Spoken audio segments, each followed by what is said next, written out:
Once upon a time, in a faraway kingdom, there was a young girl tested by fate. Her name was Ella, but everyone called her Cinderella, because she hid in the ashes of the fireplace. Her mother had the grace of an angel, and her father was a kind and respected gentleman. Sadly, their happiness ended too soon.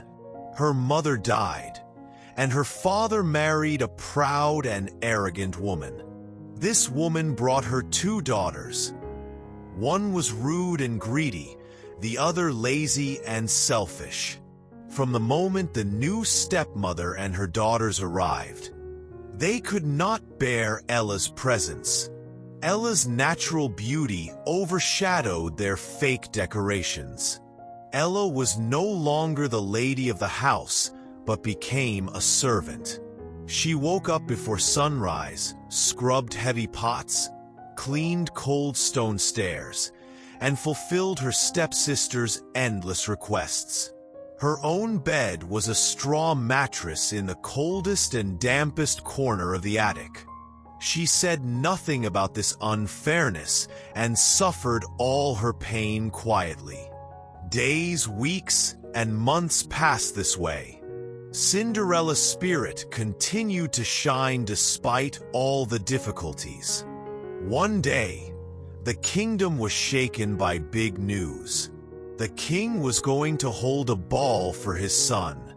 This was the prince's chance to choose his future queen.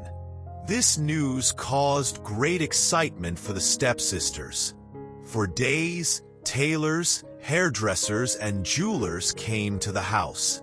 Cinderella tried to keep up with their endless demands. She ironed their silk dresses, fixed their frilly skirts, and styled their hair. On the day of the ball, the stepsisters prepared with dazzling dresses and sparkling jewelry. Cinderella helped them, her heart full of sadness. One stepsister approached her with a mocking smile and asked, "Don't we look amazing, Cinderella?" Ella politely replied, "Yes, you look very beautiful." This innocent answer made their cruelty even worse. "And you? Did you ever want to go to the ball?" they asked. Ella whispered with tears in her eyes, "What would someone like me do at the ball?" The stepsisters laughed and said, "Right, if you go, everyone will laugh at you. Will you go in those dirty clothes in front of the prince?" After saying this, they got into their carriages and left for the palace. Ella was alone in the house crying. Her tears fell into the ashes of the fireplace. Suddenly, a bright light appeared in the room. When the light faded, there stood her fairy godmother with kind eyes and a magic wand in her hand. The fairy godmother asked why Cinderella was crying. Ella, trying to hold back her sobs, said, I want to go to the ball, but I cannot." The fairy godmother smiled and waved her magic wand. Cinderella's old ragged dress instantly turned into a sparkling ball gown decorated with stars. Shiny glass shoes appeared on her feet. Then, the fairy godmother took her to the garden and touched a pumpkin.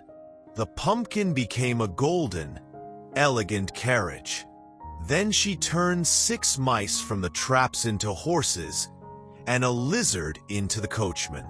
The fairy godmother gave one last warning. "Remember, this magic will last only until midnight. When the clock strikes 12, everything will return to the way it was." When Cinderella arrived at the ball, everyone was amazed by her beauty and elegance. The prince looked at her and did not look at anyone else. He danced only with her. Cinderella did not notice the time. When the palace clock struck 12, she remembered the fairy godmother's warning.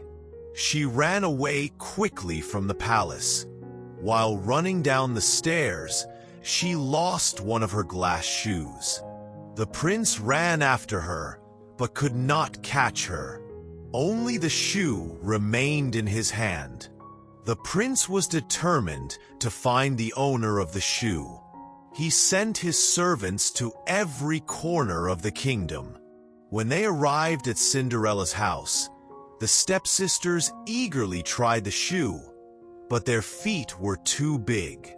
After the stepsisters, Cinderella shyly said, "May I try too?" Her stepmother and sisters laughed at her, but the prince's servant allowed her to try. The shoe fit perfectly on Cinderella's foot. At that moment, the fairy godmother appeared again and turned Cinderella's dress into the beautiful ball gown again. The prince recognized her and immediately proposed. Cinderella accepted the prince's offer and became the new queen of the kingdom. She had kept her kindness despite all difficulties and had written her own fate with her hands. Cinderella forgave her stepsisters and gave them a place in the palace. Now, thanks to Cinderella's kindness, they were treated better. Cinderella and the prince lived happily ever after.